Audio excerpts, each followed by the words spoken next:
আফ্রিকার দেশ আলজেরিয়ার কথা ভাবলেই যে দৃশ্যটি প্রথমে ভেসে ওঠে তা হলো রুক্ষ মরুভূমির দেশ। আলজেরিয়া উত্তর পশ্চিম আফ্রিকায় ভূমধ্যসাগরের তীরে অবস্থিত একটি রাষ্ট্র। আলজেরিয়া আফ্রিকা মহাদেশের দ্বিতীয় বৃহত্তম রাষ্ট্র, যার অবস্থান সুদানের পরেই। দেশটির ৯% জুড়ে সাহারা মরুভূমি অবস্থিত।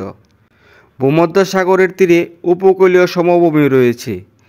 আলজেরিয়ার প্রায় সব মানুষ দেশটির উত্তর অঞ্চলে উপকূলের কাছে বসবাস করে। বন্ধুরা, আজকের এই পর্বে তুলে ধরার চেষ্টা করব আলজেরিয়ার জানা অজানা ও প্রয়োজনীয় কিছু তথ্য সম্পর্কে। চ্যানেলটিকে লাইক, কমেন্ট, শেয়ার করে পাশে থাকবেন। আলজেরিয়া উত্তর পশ্চিম আফ্রিকায় ভূমধ্যসাগরের দক্ষিণ উপকূলে অবস্থিত একটি রাষ্ট্র। এর পূর্ণ সরকারি নাম আলজেরিয়া গণতান্ত্রিক গণপ্রজাতন্ত্র। দেশটির আয়তন প্রায় 23,81,741 বর্গ কিলোমিটার। আয়তনের বিচারে আলজেরিয়া আফ্রিকা মহাদেশের বৃহত্তম ও বিশ্বের 10তম বৃহত্তম রাষ্ট্র। দেশটির জনসংখ্যা প্রায় 4,36,00,000। ইতিহাস, সংস্কৃতি, ভাষা ও ধর্মের কারণে আলজেরিয়াকে আরব বিশ্বের অংশ হিসাবে গণ্য করা হয়। আলজেরিয়ার উত্তর পূর্বের সীমান্তে তিউনিসিয়া, পূর্বে লিবিয়া, পশ্চিমে মরক্কো ও পশ্চিম সাহারা প্রজাতন্ত্র এবং দক্ষিণ পশ্চিমে মালি ও মরিতানিয়া এবং দক্ষিণ পূর্বে নাইজার অবস্থিত। আলজেরিয়ার নাগরিকদেরকে আলজেরীয় বলা হয়। ভূমধ্যসাগরের তীরে অবস্থিত আলজিয়ার্স দেশটির বৃহত্তম শহর ও রাজধানী। আলজেরিয়ার আরবি নাম আল-জাজাইর অর্থাৎ দ্বীপসমূহ। নামটি দ্বারা রাজধানীর কাছাকাছি দ্বীপগুলোকে বোঝানো হয়েছে। আলজেরিয়ায় বেশিরভাগ লোক আরব ও বার্বার কিংবা এই দুয়ের মিশ্রণ। বার্বারেরা প্রথম উত্তর পশ্চিম আফ্রিকায় বসতি স্থাপন করে। 7ম শতকের শেষভাগে আরব মুসলিমরা উত্তর আফ্রিকা জয় করে এবং ইসলাম ও আরবি ভাষা প্রচলন করে।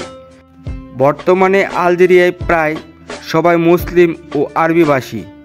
সংখ্যালঘু বার্বারেরা ইসলাম গ্রহণ করলেও নিজ ভাষা ও রীতি বিসর্জন দেয়নি।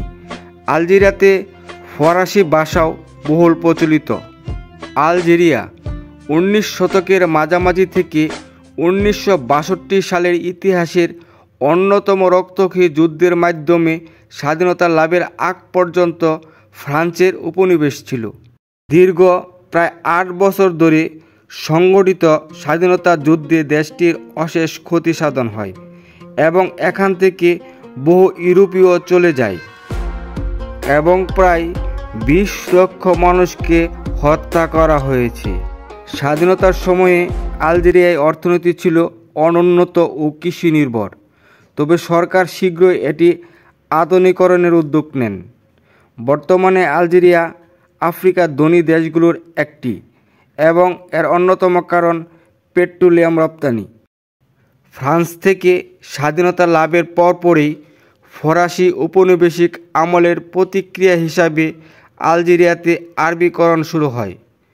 আলজেরীয় সরকার আরবি ভাষাকে কেবল একমাত্র সরকারি ভাষা হিসাবে ঘোষণা দেয়নি, বরং শিক্ষা, ব্যবসা, গণমাধ্যম সব ক্ষেত্রে ফরাসি ভাষার বদলে আরবিকে একমাত্র ভাষা হিসাবে প্রতিষ্ঠা করার চেষ্টা করে।